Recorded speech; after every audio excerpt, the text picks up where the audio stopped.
Coming up. Start praying for Kent. He's about to die. The fight to stop the world's deadliest virus. We can all learn from that. And the miracles that brought 2 patients home. My prayers in those days were very simple. CBN News takes you inside the epic new film, Facing Darkness, on today's 700 Club. I want the world to see what God did.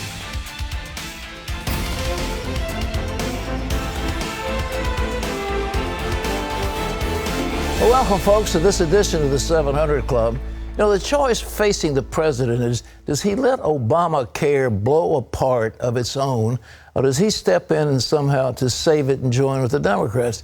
I think that's the question facing him. And does he move on to something else, or does he bring recriminations against the Freedom Caucus? Well, we're going to talk to Steve Moore about that later on. Terry. Well, tax cuts are the big thing this morning, aren't they? And well, we'll see. All right. I think Americans are waiting to find out where this goes. The president and Congress are going to have to agree on how much they're planning to cut taxes. The White House may even reach across the aisle to some Democrats as well. Gary Lane has the story. With the healthcare defeat, President Trump learned that building consensus even within his own party can be extremely difficult. Convincing Congress to pass meaningful tax reform may be just as hard.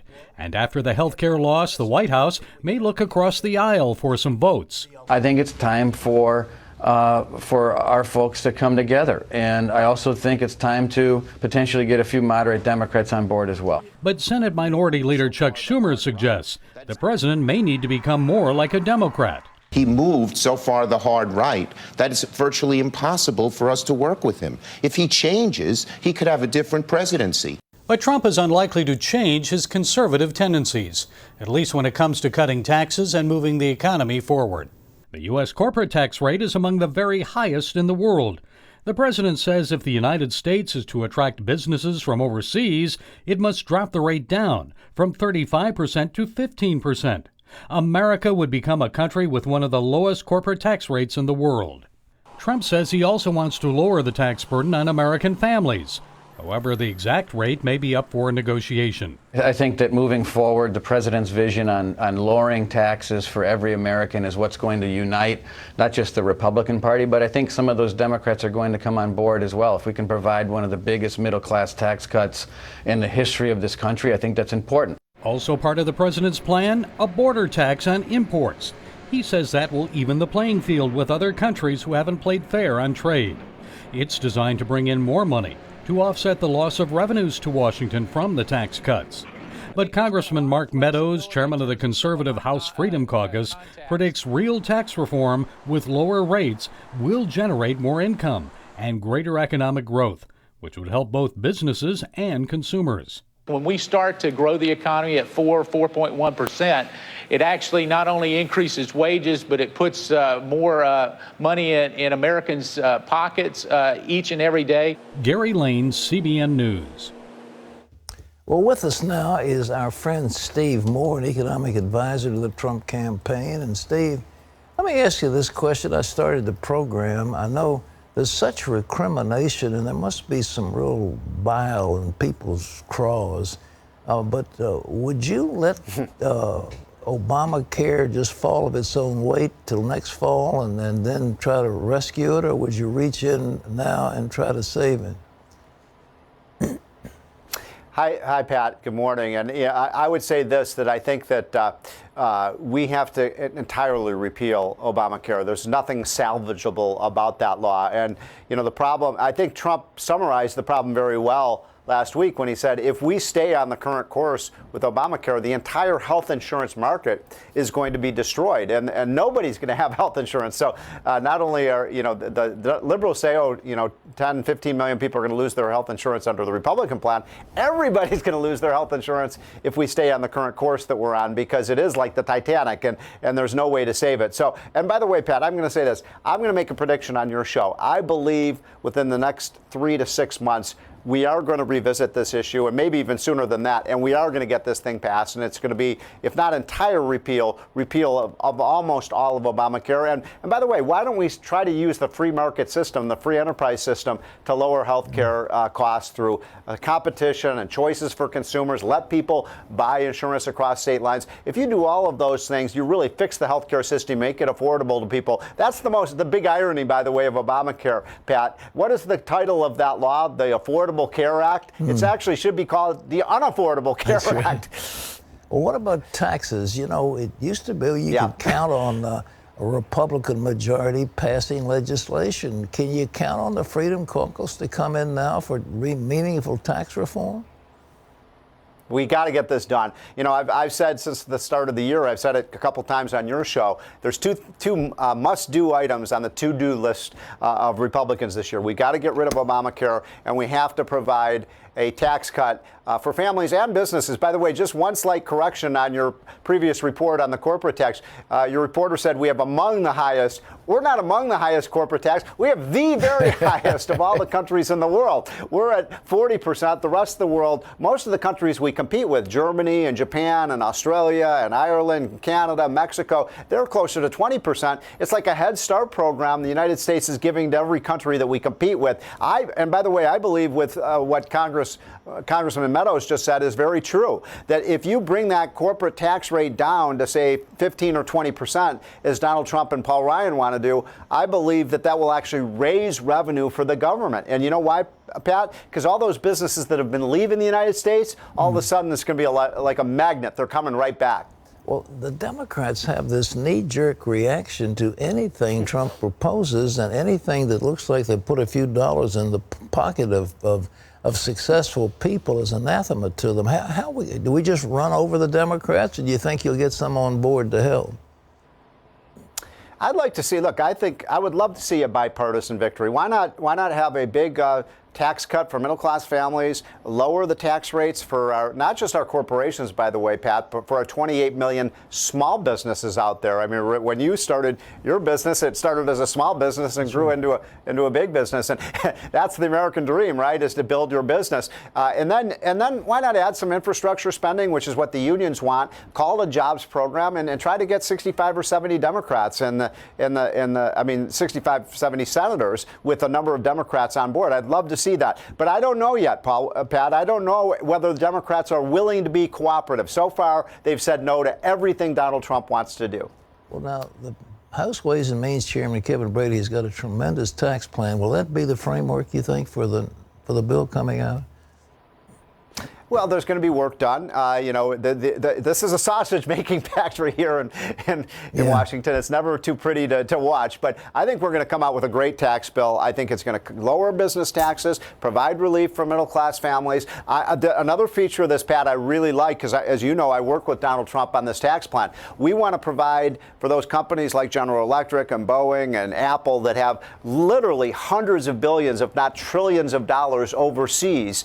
Why not just tax them at 10%, bring that money back to the United States to create jobs, to build factories, to pay workers more money in their salaries. And then not only do you have a stimulus to the economy, but Pat, then you get, if my math is right, 10% of $1 trillion, $100 billion of revenue for the government. So as I see it, that's a win-win for everybody. Well, this deal, are they going to just fix the rates or actually go into the tax code? They can't reform the total. That monstrosity is too much for one time. They're just going to try to cut the rates. Is that the deal, first off? Well, I've devoted 30 years of my life, Pat, to tax reform. And I'm an old Steve Forbes, Jack Kemp flat tax guy. I'd love to get rid of all the deductions and loopholes and carve-outs and special interest provisions and get the rate down to 17% or so. Why not have a postcard return, Pat? Why not make it really easy for people in 15 minutes to fill out their tax form? As you know, we're now in tax season. You know, I've been staying up late at night trying to figure out how much I owe night after night after night. And that, you know, why does it have to be so complicated, Pat? The only people who benefit from that are tax lawyers, accountants, and politicians. Well, they're the lobby that would stay in for the current bill. You're exactly right. Well, Steve, I hope you're right. I'll tell you this, Pat. Everybody in this town of Washington that I'm sitting in, the swamp, They don't want to reform the tax system because that's how Washington derives its power. But I tell you, you get out of Washington, D.C., across the country, and people want a simplified tax system, and they want to pay less taxes. Well, Steve, I hope you're right, and I hope the American people will get behind you and Brady and others who are so sensible in this whole matter and listen and shut up the yapping on the left that says, oh, it's this tax cut for the rich. They want to, put money in the pockets of the rich and on the backs of the poor and all that stuff. Steve, God bless you. Let's hope you're right. We're with you. Thanks, Pat. We're going to win. We're going to win on both of these things, I promise you. Okay, Terry, what's next? Well, up next, the epic story of battling the world's most deadly virus comes to the big screen. In that moment when I didn't think I was going to live, my prayer was that I would be faithful. We go behind the scenes of Franklin Graham's new movie, Facing Darkness, after this.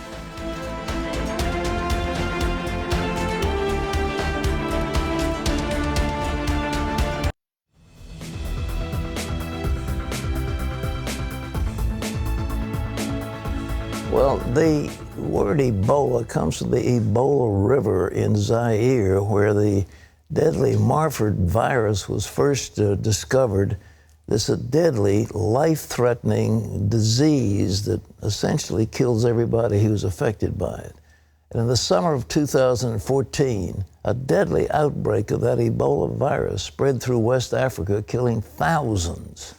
A handful of American missionary doctors and nurses from an organization called Samaritan's Purse fought the outbreak for weeks, and then 2 of them contracted Ebola. Now Samaritan's Purse is releasing a powerful documentary film about the epidemic. We had Franklin Graham here with us to talk about it, and Ephraim Brang was going to give us the backstory now of the release of that movie. This was an unfolding catastrophe. The numbers of new cases and deaths are still rising. It's a disease that killed nearly 30,000 people over the course of 2 years. Now, a gripping new documentary tells the miraculous story of the American missionaries who fought the Ebola outbreak in Liberia and contracted the illness. I remember just getting on the floor and praying, oh God, it's not too much for you to save his life. Will you save it? It's certainly clear in the film this was a difficult time for your ministry.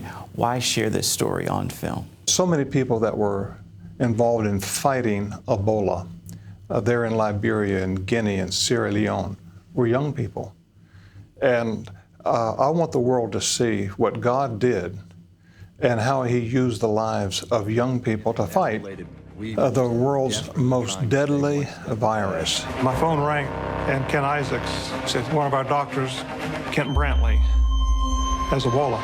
Through interviews with the team on the ground, Facing Darkness shows the raw, emotional journey of American medical workers fighting a deadly epidemic and the miracle it took to save their lives. This is a story how God saved Dr. Brantley. But yet I want another generation to see it, and I want young people to see it, because God can use their lives. And I want them to know God needs them and wants to use them if they're willing to trust him. To be honest, not a day goes by that I don't think about Liberia and about our experience. Dr. Kent Brantley says while it's a bit uncomfortable seeing himself on the big screen, this allows him to remember God's faithfulness. I think there's a reason that God told the people of Israel, tell your children we were slaves in Egypt.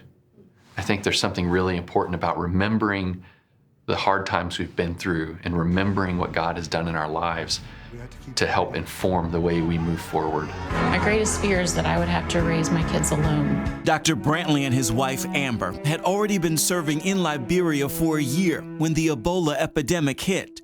His diagnosis came just days after Amber left on a short trip with their children back home to the States. My prayers in those days were very simple. My prayers are, God, help me to be faithful. I really think my prayer for my children in that moment when I didn't think I was going to live, my prayer was that I would be faithful, that they would have a legacy of a father who was faithful even in his death. Altogether, the family member that I lose, 17. Filmmakers say the process of weaving all the stories together proved challenging. The story of Facing Darkness is definitely an epic one. There are so many stories and so many threads.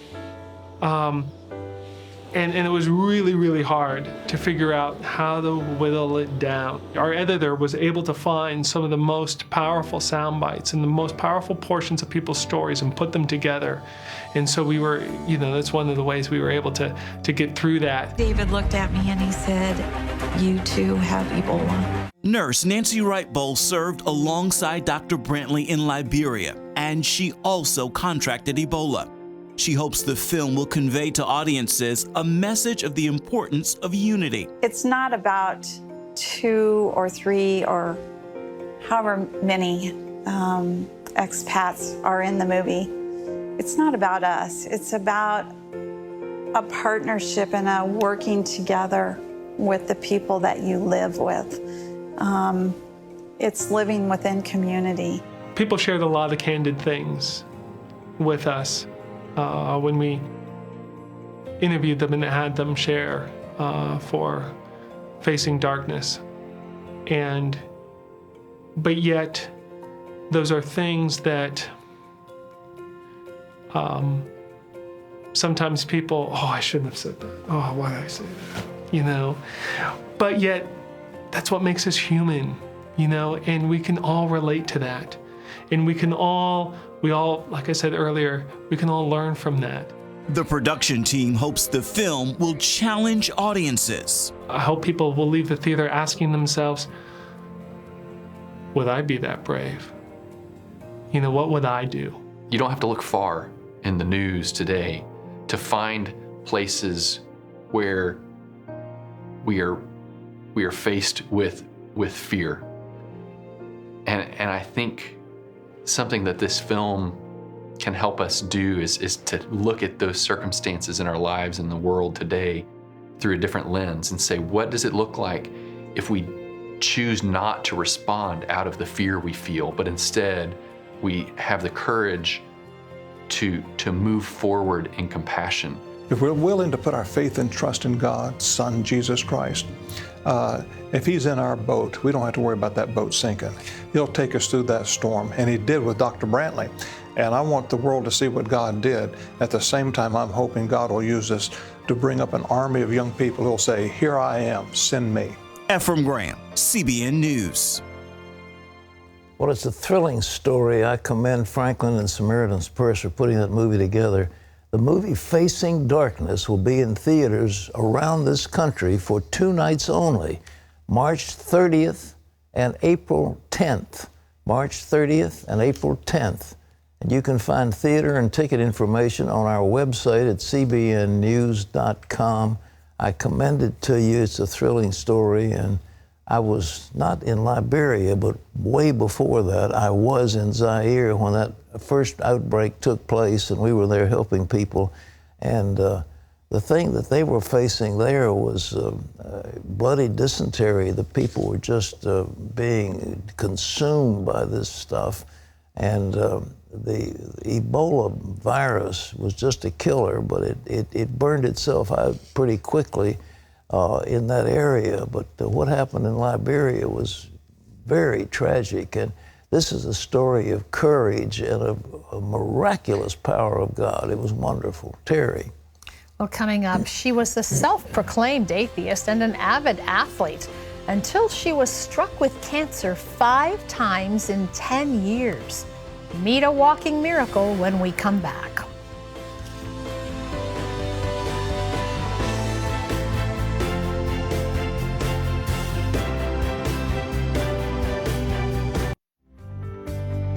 Now through March 31st, enter CBN Radio's Couples Cruise Giveaway, and you and your spouse could win a cruise to Alaska, courtesy of Premier Vacations and Events. Visit cbnradio.com for more details and to register. In 2006, Erin Weideman was diagnosed with thyroid cancer. Doctors determined that the cancer had metastasized throughout her body, including her brain. Take a look. In 2006, Erin Wiedemann was a self-proclaimed atheist when she got the shock of a lifetime. Erin, an avid athlete, had cancer. When a powerful radiation treatment quarantined her, she hit her knees asking God for help. Erin battled cancer 4 more times in the last 10 years. Please welcome to the 700 Club, Erin Wiedemann. It's nice to have you here. Thanks so much, Terry. It's exciting to be here. You grew up, Erin, in a Christian family. How did you go from that Christian upbringing and being taught about Christ to becoming an atheist? What determined that for you? You know, I think early on for me, I just did all of the check the box church things, stand up, sit down, repeat after me, memorize your catechism, all the normal things you would do in a church school combo. Yeah. And as I got more into school and athletics and academics and the competition that exists between kids and, you know, insecurity and comparison, all those negative emotions, I didn't hold on to the truths of God's word. Yeah. And I had never really made a connection with God. So I fell away from my faith right around high school. Mm-hmm. You discovered at a young age here you are an athlete. You're very strong, you're very able, and you're diagnosed with cancer. What happened? A couple years into my college experience, I had felt just a small lump on my neck. I went to get it checked out by a team doctor, and they just said, you know, this is normal. When you get sick, your lymph nodes change. Sure. And this is totally normal. You have no symptoms, so just don't worry about it. So I didn't worry about it. It wasn't until I was 26 that I was in the doctor's office, you know, checked me for just a few seconds, and he put his hands on my hands and looked into my eyes and said, Erin, you have cancer. What are you doing tomorrow? We're having surgery. Wow. You know, for a lot of people, Erin, when they get a diagnosis like that, their faith is what they rely on. But here you are, you're an atheist and you get this diagnosis. How did you respond to that? I approached it like an athlete would. I put my head down. I thought, I can persevere. I've trained and done strength and conditioning and weightlifting and all the things you do to grow yourself up to become a strong athlete. And I thought, I can push through this. And I just hit my breaking point in June 2007, ended up, you know, in a quarantine and realized I couldn't do it by myself. Yeah. Cancer treatment is difficult. You went through some pretty extreme treatment. You came to a place of faith. Tell me how your faith impacted this walk that you were on. I mean, for me, it really started, you know, during a 72-hour quarantine. I was dizzy and panicked and had just worked myself into this scared frenzy. And I laid down in my parents' bathroom and put my face against the tile. And after not having prayed for years and really thought that God was listening, I cried out to him and I said, God, I need you. I need help. I can't do this by myself. Yeah.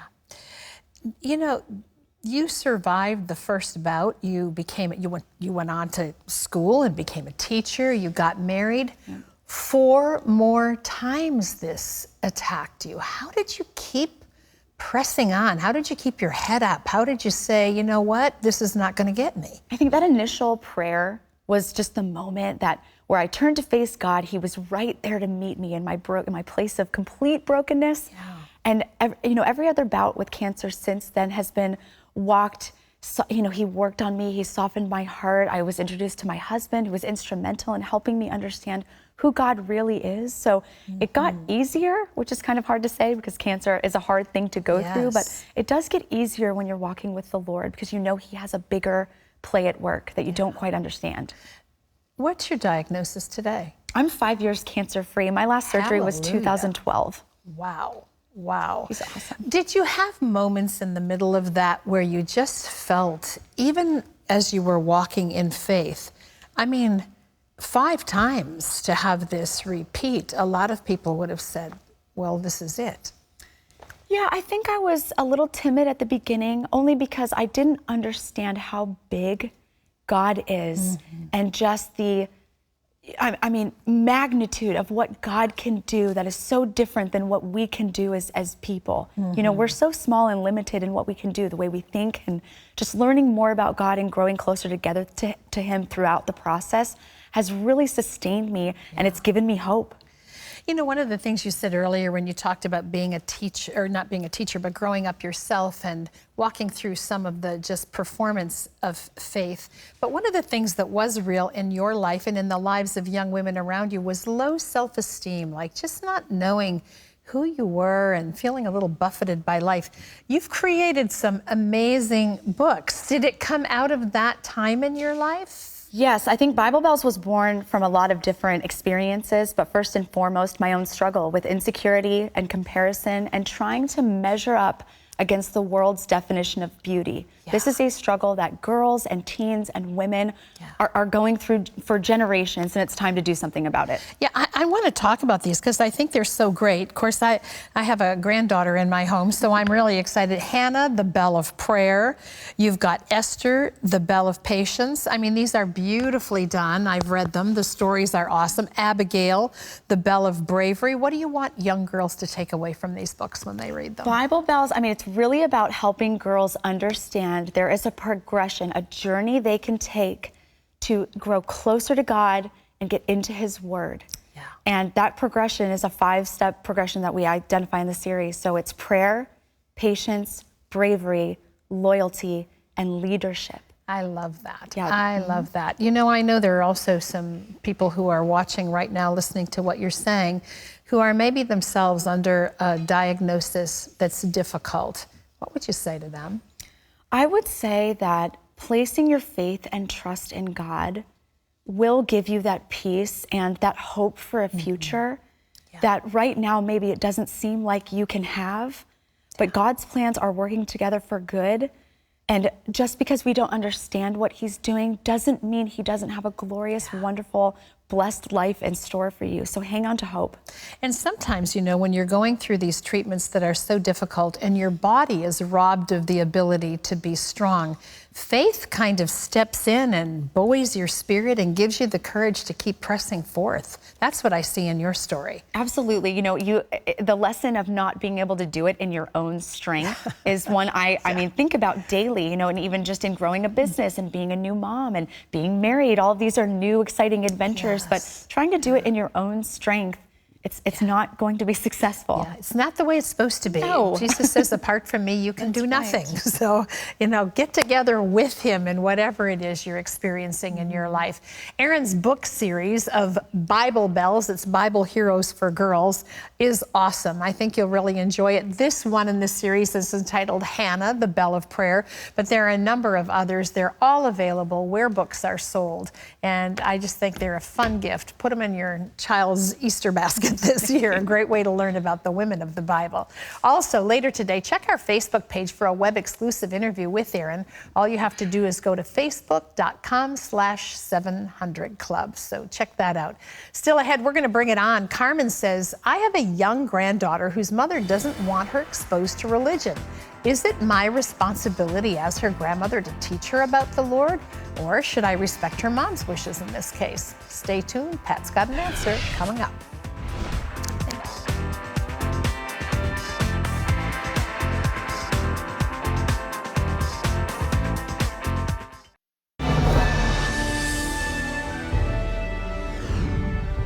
And welcome back to the 700 Club.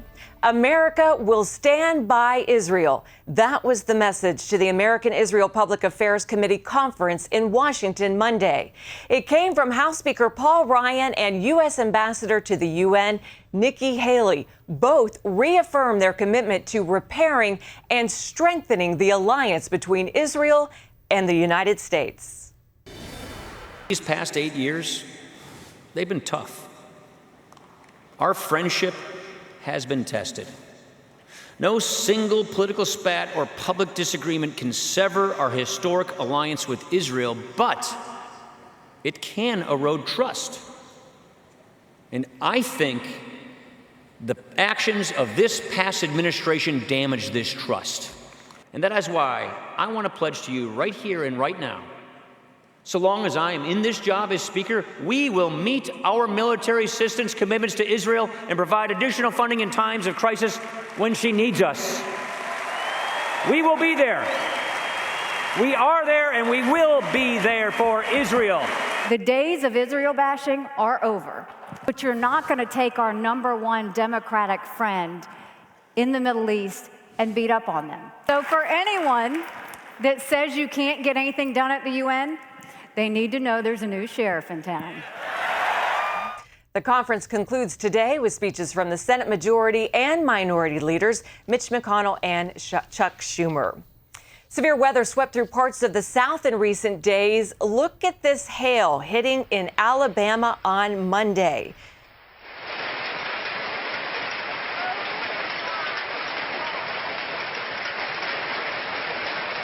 Wow. And a tornado with wind speeds up to 120 miles per hour struck Cato, Arkansas Friday. It destroyed 4 mobile homes and left 6 people seriously hurt. All of a sudden, I hear storming, hard rain, and a lot of winds, strong winds at that. And whenever the power went out, there was dead silence. After that dead silence, I just heard growling, and it sounded kind of like a freight train. The National Weather Service reports at least 15,000 people were without power in Alabama, Louisiana, and Arkansas.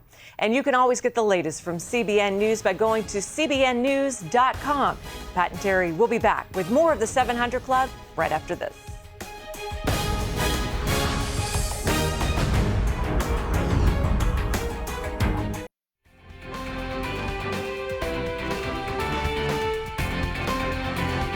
To bring it on with some of the email questions that you all have sent in. And Pat, this first one comes from Carmen, who says, I have a young granddaughter. Her mother doesn't want her exposed to religion for some reason. I spend a lot of time with my granddaughter. Is it my responsibility as her grandmother to teach her about the Lord, or should I respect her mom's wishes in this case? You know, one of the amazing things that I've found about black athletes, so many of them were influenced by their grandmothers. You talk to these great, big, husky guys who are NFL pros. Well, my grandma, you know, and their grandmother was so important. Now, look, don't teach your kid about religion. Don't tell her about, you know, all the sacraments and stuff. Just tell her about Jesus.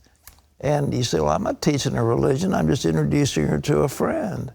And you can talk to a friend and pray about the friend and do all those things. But I just think, you know, if a parent doesn't want their child to know anything about God, you know, you're the grandparent.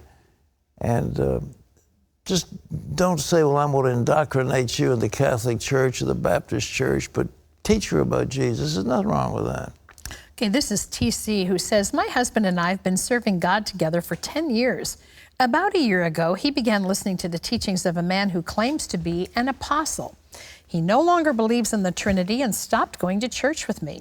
Because of this, we have great turmoil in our marriage.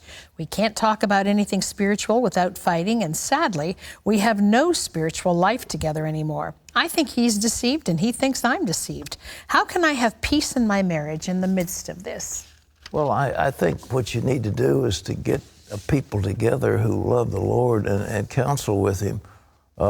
He's been captured, you know, he's captured by an alien force. There are false teachings around, and they're very seductive, and a lot of them have satanic hold behind them. And your husband's been captured. And what you need to do is to get him free. And all I can say is pray for him as if he were a prisoner of some alien power. Okay, this is Kay, who says, in the Bible it says that when someone dies, you should laugh, and when someone is born, you should cry. I'm a little confused. Could you explain this to me? It doesn't say it that way. You know, people misquote stuff. I mean, that's Lamentations. It's better to be at the house of mourning than the house of rejoicing, kind of thing. So the day of the death is better than the day of your birth. I mean, these are some aphorisms, some sayings of wisdom in one of the wisdom books. But that's not a strong teaching of the Bible. You're supposed to laugh when somebody dies. It doesn't say that. It basically says that rather than be at a house of feasting, it's better to be at a house of mourning. It's better to cry over the sorrows of others than to be always laughing. I mean, but this is Lamentations, okay?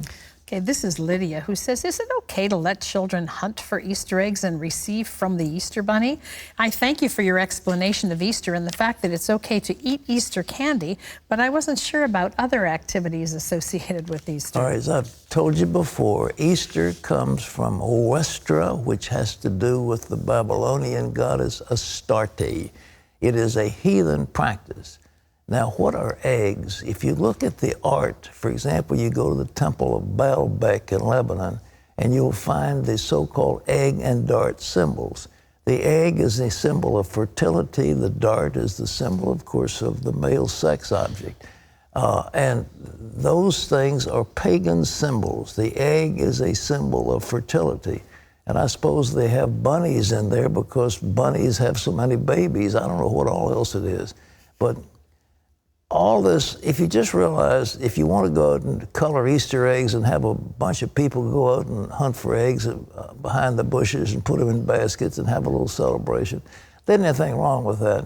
As long as you understand, the way behind it, that's what it's all about. But I don't think you're sinning to go have an Easter egg hunt. I mean, just have fun, have a party, but don't get hung up on it, all right?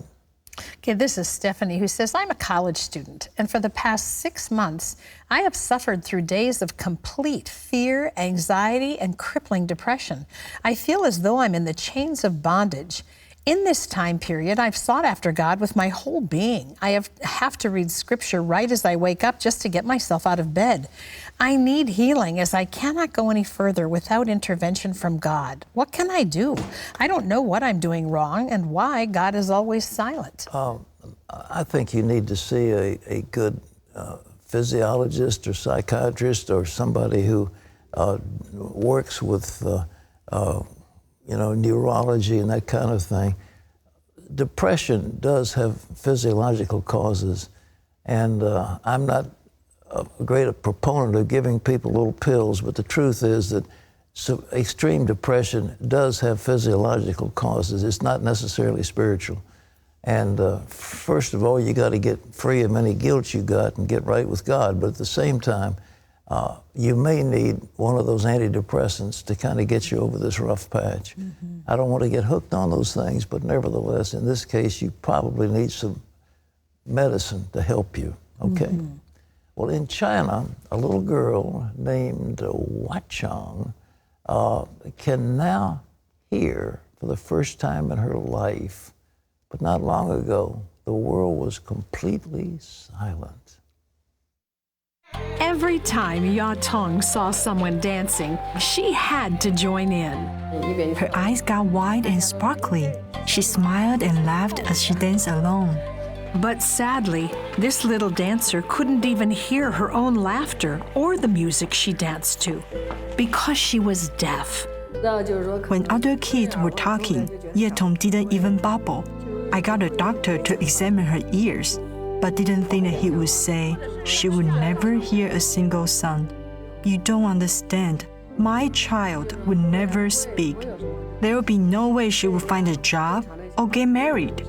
A doctor said a cochlear implant might help, but the Zhus are poor peanut farmers who only make about $65 a month. So Mrs. Zhu got a second job at a factory, and finally Yatong got a cochlear implant.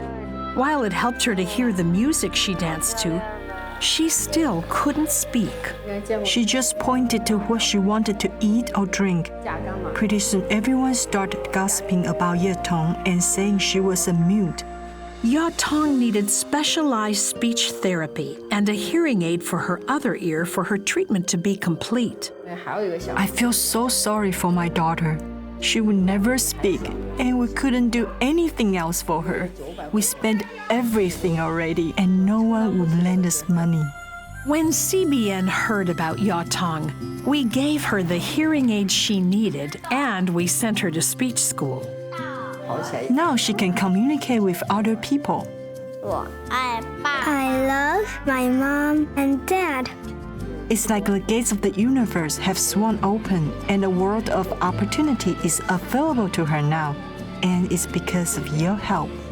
Blessing on everyone who helped us. You got us out of very difficult times and brought sunshine into our family. I hope that more caring people will partner with CBN to help other poor people like us. Thank you, CBN. I love you. Isn't that beautiful, that child? Isn't she worth everything? One beautiful child like that.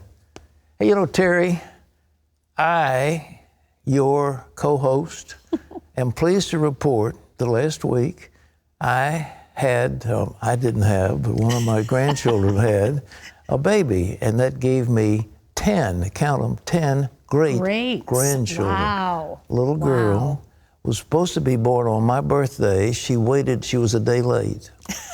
So I tried to hold the day open so I can count her as being born on my birthday. But one day, close counts. Right? Isn't that sweet? That's wonderful. 10. That's quite an accomplishment. One more coming. We've worked hard at that. But they're so sweet, little children. They're a blessing from the Lord. And the fact that we can reach out and help them just should make all the difference in the world to you. So, you know, hey, $20, $20 a month. So you give up a couple of those lattes or all that stuff you get at Starbucks, you what, $5 a coffee. So 4 cups of coffee, and you can change somebody's life. Yes, all right, you got really some can. reports. Well, this is because when you join the 700 Club, we want to send you our latest, The Secret Kingdom. Pat's put it on DVD. It's going to be such a blessing to you. And this is what Bert said. He's already watched this. He's from Post Falls, Idaho. He said, The Secret Kingdom and the Law of Expectation was very educational and inspirational. Pat and Gordon did an exceptional job. It was easy to understand, and it made me feel at peace. I loved it. We think it'll do that for you, too, and we'd love to send it to you. So it's our gift when you join the 700 Club. What a great day to do that. Here's our toll-free number. It's 1-800-700-7000. Just go to your phone, call, and say, I'd like to join the 700 Club. It's so simple to do. We'll get it out to you with The Secret Kingdom out to you right away. Well, up next, a young woman leads a double life. Clubbing, getting drunk, sex outside of marriage. You smoke weed on Friday and sing in the choir on Sunday. And I didn't even know that any of the stuff I was doing was wrong. Watch what happens when her two worlds collide in one night.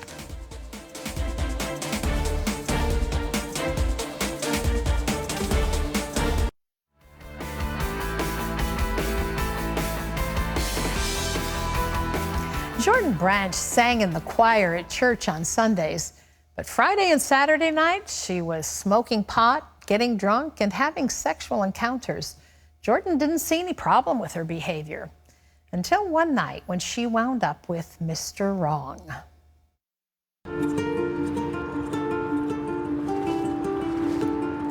For much of her life, Jordan Branch was chasing what always seemed out of reach.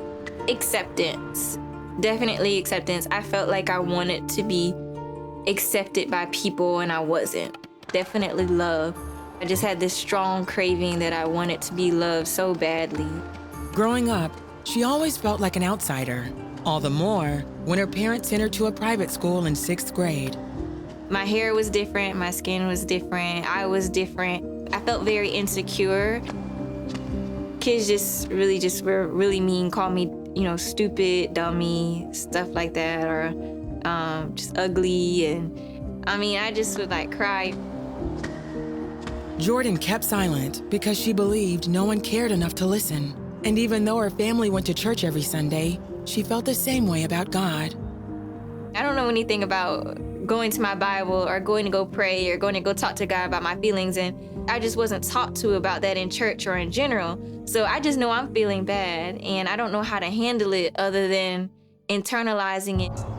By 9th grade, Jordan couldn't take it anymore. And I took a bottle of ibuprofen from the kitchen and swallowed all of the 31 pills in the bottle. And by the grace of God, I threw them all up. In high school, Jordan thought she found what she needed in an older boy and sex. At the time, it felt like love, but it wasn't love. It didn't help at all. It made it worse, actually. Later in college, Jordan pursued love and acceptance in more ways. Clubbing, getting drunk, sex outside of marriage. I had a very deep level of sadness inside of me. When I got high, I'm not thinking about my insecurities. When I was drunk, I'm not thinking about my low self-esteem. All this time, she still went to church. Even so, it never occurred to her to run to God. I didn't know what it meant to seek God.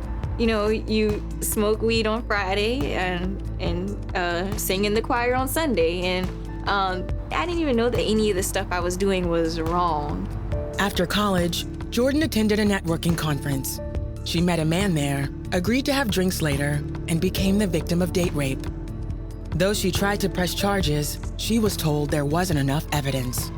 I was depressed. I was just all the negative emotions that you can think of. I was feeling those things. And I remember driving down the road and thinking, oh, well, maybe I can run into this tree and people wouldn't think it was intentionally or was a suicide. They would think it was an accident. A few weeks later, Jordan had lunch with a friend and shared how she was feeling about life. He told her how Christ could heal her and provide what she'd never found elsewhere. When he started talking about God, it was different. It was genuine and it was sincere and it wasn't surface level. He talked about God about in his life and a relationship with him. I felt like my eyes had been opened. After that, I remember going home. I just started crying and I just told God, like, oh, I get it now. I've been wrong, you know, and I'm sorry. Right there on the bedroom floor, I just told him I wanted to rededicate my life to him. I wanted to live right for him. Jordan's life soon took an entirely new path. I might have felt the same initially, but my responses were different. So I would feel sad inside, but instead of going to go smoke weed, I would go pick up my Bible. Or I might have felt depressed at one point in time, but instead of trying to go have sex outside of marriage, I would go pray and talk to the Lord about it. Now Jordan reaches out to help other young women through her book. And she's engaged to be married. She says she's found in Christ what she had spent so many years chasing. I just stayed faithful to him, to let him deal with those wounds and the sadness, and eventually he got rid of it. I've definitely been able to find acceptance and love in him, definitely. This is what love really is. This is what satisfaction really is. Nothing satisfies us but the real thing, and that's because we were created by God himself to live in relationship with him. Jesus said he came to set the captive free. What are we captive to? Well, we're captive to all of the temptations of the world. We're captive to all of the pain in the world. We're captive to our own foolish choices until we understand that there's a better way. You know, we often sing a song, "Open the eyes of my heart, Lord." Well, that's what happened to Jordan when that friend spoke to her. The eyes of her heart were opened, and she found that Jesus had been there all along, had been waiting for her, loving her, wanting to heal her, wanting to touch and fill her life. And it happened once she came to the end of herself. You see, that's what the surrender we talk about is all about. It's recognizing, I can't do this on my own. I'm not supposed to. I wasn't meant to do that. And then saying, God, I am sorry, just like she did, just like Jordan said, I am sorry. I want a relationship with you. Will you come into my heart, come into my life? You know, you've heard two stories on the program today like this, Aaron Weideman's and now Jordan Branch's. So what are you going to do with this? You see, you can keep chugging along trying to do it on your own, or you can come to the end of yourself and say, God, thank you for waiting for me. Thank you for loving me enough to stand and wait patiently. Imagine that, the creator of the universe, the great I am, loving you so much that he patiently waits for you to come to him. And he does that because he doesn't want robots. He wants relationship. So it's not about church, though church is a wonderful place to go to learn, to have fellowship with other believers. It's about a relationship. And Jesus loves you so much. He paid such a great price for you. Don't wait any longer. What is it you're afraid of? Let go, surrender. It's not working your way. Come to the end of yourself, just like Aaron did, just like Jordan did, and say, Jesus, today's my day. Today I want everything you've created me to be and to have in you. So I'm giving you my life, the good, the bad, and the ugly. You know, that's one of the amazing things about our God. He sees everything. He knows everything that we've done. He understands the ugliness in our hearts and in our thoughts. And he loves us anyway. And he says, let me change that in you. God can change you today. Ask him. Just go to him and ask him.